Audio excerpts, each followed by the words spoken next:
What up, nerds? My name is Leslie. Welcome to the Nerdy Narrative. Today is my weekly reading wrap up, all of the things that I read, what I'm still working on, and what I plan to read next. Let's start with One Piece. One Piece is a manga by Eiichiro Oda that I've been working on buddy reading for, over a year now with my buddy Una from the Codex Cantina. We're working on the Dressrosa arc right now, and I believe we have 2 volumes left in this arc. We've been doing 1 volume per day. It's not my favorite arc. I've enjoyed seeing my characters again. There's been a change to one that I've loved previously, Nami. She has really been objectified in this one. We are 90 volumes into this series. I can't imagine every single one would be a top-notch read and just keeping up with all the different arcs for all the different characters. But I don't know, it's just some of the characters feel forgotten about in this arc. They just haven't gotten enough attention. The story has been a little boring at times. I don't know. I mean, am I glad I read it? Yes. Is it my favorite? Absolutely not. Does it make me want to reread my favorite arcs of this manga series? Absolutely. So can't exactly be mad at it, and plus it's been really fun to read and discuss with my friend Una every day. So I've been doing a lot of reading on my Kindle lately. First one I want to talk about is Basil Broketale by Christopher Rowley. It's the first book in his Basil Broketale series. It was so much fun. I'm so glad I read it. I want to say it came out August of 1997. I'm not sure how I missed this series because I was in the throes of fantasy by this time. There was Wheel of Time, Game of Thrones, Sword of Truth, all of those I was deep into. Now that I'm saying that out loud, if I had read Basil at the same time I was reading those, I probably wouldn't have enjoyed it as much.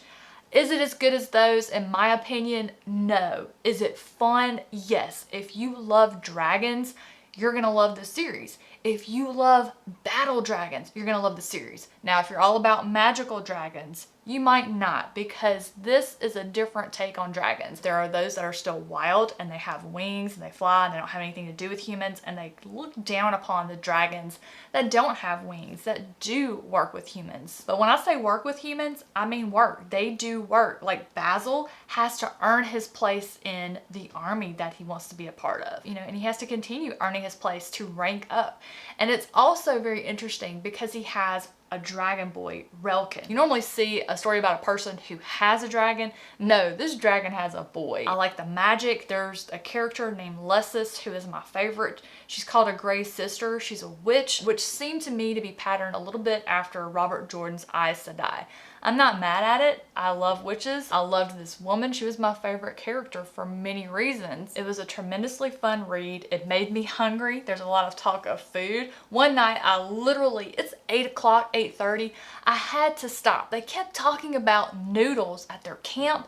I had to stop and make some pastaroni before I could continue reading. I am definitely going to continue this series. So the only other book I finished is Richard Chizmar and Stephen King's novella, Gwendy's Button Box, the first book in the Button Box series. I read this because the 3rd book will be coming out in a couple of months in paperback. It's already out in hardback, but I like the paperbacks. I love the covers. I think the covers are really cool. Plus, the 3rd book cover, what's on that cover is what got me moving quickly to finally start this little series, because it has the Dark Tower on it. And I was really surprised at what happened in this one and who I met in this one. Is it a 5-star read? No.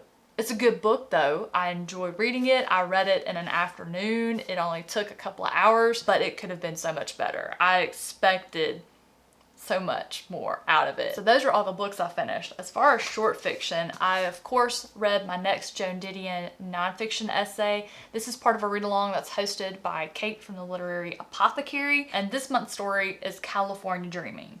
Now, what I got from that essay, it seemed to me that it was a tongue-in-cheek narrative from Joan regarding a particular political group back in 1967. I got absolutely nothing of value from it.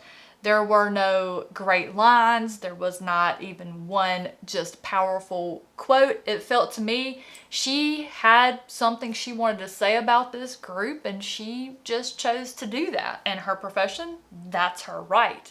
But just because it's your right to write about somebody you don't like and agree with, it's my right to not like that. I also continued my journey through the collection Elementals by Stuart Sims, and I read his short story Air. Every time I read a story from this collection, I determine that particular one is my favorite. And just for a refresher, since it's been a while since I talked about this collection, there are 4 stories in this collection, each after a different element that has a different focus on mental health.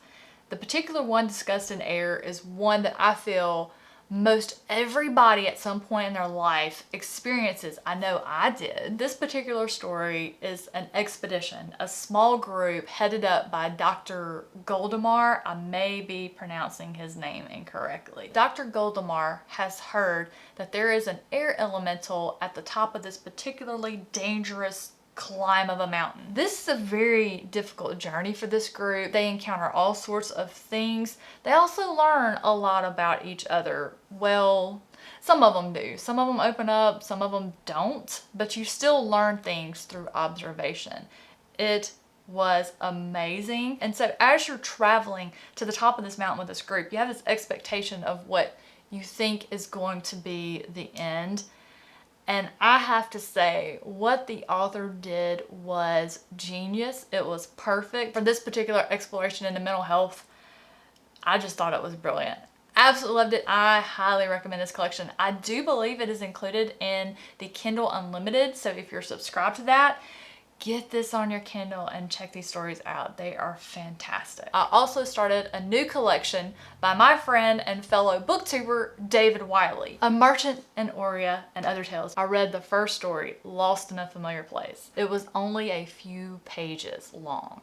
I'm talking 3 or 4 maybe. It was very short. So that's not a whole lot of room for an author to pull off a great short story, but David did it. And as I found out when I kept going, because I did, I stayed in this one at least 3 or 4 days, David's got some writing chops on him. So this first story, Lost in a Familiar Place, it deals with a woman who has the ability to travel through or to multiple realities. But there's this one reality that is very similar to her own that keeps drawing her back. Now, what is it about that particular one that kept drawing her back? Well, you'll just have to read the story. I was so impressed with the first story that the next day I picked this collection up again and read An Unobliging Princess. It was so cute. It did shine a little bit of a light on, but I don't want to tell you because it gives away the story and what happens. It's so good. So it opens up, we've got an older knight who his job is to rescue princesses or damsels in distress. But he has this one particular one, Esmeralda, and she's just not very appreciative. In fact, she's downright rude. Come on, Esmeralda. This guy beat a fire-breathing dragon for you. Doesn't that deserve at least one kiss? Not according to Esmeralda. Guys, I'm telling you, it is worth reading this collection. Again, I enjoyed it so much. Next day rolls around, I picked this collection up again and read The Best Birthday. Oh, this one tugs at your heartstrings. It's about a child named Lily who is the handmaiden for Lady Lavender, a spoiled brat.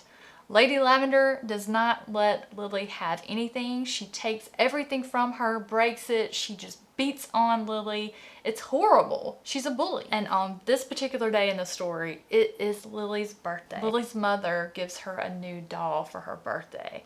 And it's the only doll Lily has because Lavender has destroyed all the rest or taken them for her own. So Lily's mission, if she chooses to accept it, is to find a way to hide the doll from Lavender. It was so good. It was so good. Of course, I got in an episode of a mini tale, a cosmic fantasy series that I am reading online at aminitale.com. This week I was on episode 8, Duel at Sunout. In this particular story, when we come on the scene, Opaline is dueling a witch. This witch had fooled a bunch of followers into believing she was a goddess and they were worshiping her for decades. And Opaline, told them that she was just an old hag, a witch. So her followers bail on her, she's angry, they're dueling, and then a bigger problem presents itself. The sun is getting ready to explode on the planet they're on. This has never happened to Opaline before. He's never been on a planet when the sun blew up. He's not sure if he would survive. He doesn't know if he's going to blip to another space or time. He's not sure what's going to happen. And it makes him think to himself. And this is a quote that I wrote down because it just resonated with me so much. Many beings, worlds, or situations I have faced have humbled me. But the wrath of a dying star, unleashing all of its hate and malice in a final effort to expand, shook me to its core. And that just hit me some kind of way. I instantly highlighted it, wrote it down. And that's just an example of how good Jacob John White is as a writer. Guys, if you're not getting in on this, I highly encourage you to do so, especially if you love time travel, you love science fiction and magic. It's so good and I look forward to it every week. I think it is up to 30 episodes now on the website. So you guys, I will of course have that linked in the description box down below. Oh, I thought I was done. I forgot. I read The Hope of Elantris by Brandon Sanderson. It's a short story that takes place after Elantris. So if you haven't read Elantris, it is 100% a spoiler. It was a delight. I like that short story better than Elantris, but The Hope of Elantris is basically two characters from Elantris sharing a story, a bit of a side quest. Like one of the characters was like, so where were you during this bit of the action that was in Elantris? And the other character tells the story of where they were and what they were doing. It was so good. It was so good. I wished I had been part of Elantris because that would have made it a little more interesting. That takes care of all of my completed reads for the week. What am I still working on? So I started Illborn last night. That is a fantasy novel by Daniel T. Jackson. It's a huge birthday buddy read that is taking place over on the Wizardly Duo Discord. If you would like to join us, I will have that linked in the description box down below. There's a ton of us in that Discord with March birthdays, and we just got to talking about our birthdays and we got to talking about Illborn, and next thing you know, this huge birthday buddy read was born. So I've just started it. I've only read the prologue, but color me intrigued. I was not expecting what happened. It was a hell of a start to a book. I can't wait to see what's gonna happen next. My audiobook that I'm listening to was a gift to me from my friend Ev. She sent me The Stranger Times by C.K. McDonald. This one was published recently, I wanna say last year, and it's an urban fantasy that is what I'm assuming based around a sort of either magazine or newspaper about paranormal events. All I know so far is I've been cracking up. The narrator, oh gosh, I didn't write his name down. The narrator is Irish, but the setting of this book is England. So it's funny because he narrates it in Irish until he does the voices and he switched to English. But then they all have different accents because they're from different places in England.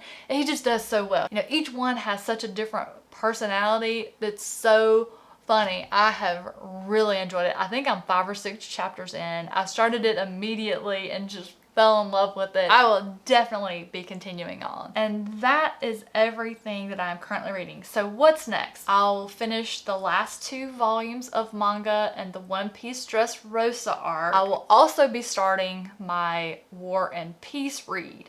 That is a read-along hosted by Hannah's Books. I'll have her linked below. It's a 3-month read-along because this sucker is a chunker. And thank you, Marcus. Marcus commented on my last video and told me that because this was in the public domain, I could get a free copy on my Kindle, and I went and downloaded it immediately. So Marcus, thank you, thank you, thank you, thank you, thank you. Because not only is that book huge, it's from the library. It looks like 8,000 people have read and handled this book, and it was very disgusting. I was not looking forward to touching it. So thank you, Marcus, you saved me. I don't know if I'll have time to get to anything else because Illborn is like 700 pages and I just started it. So that's probably going to be my main focus read.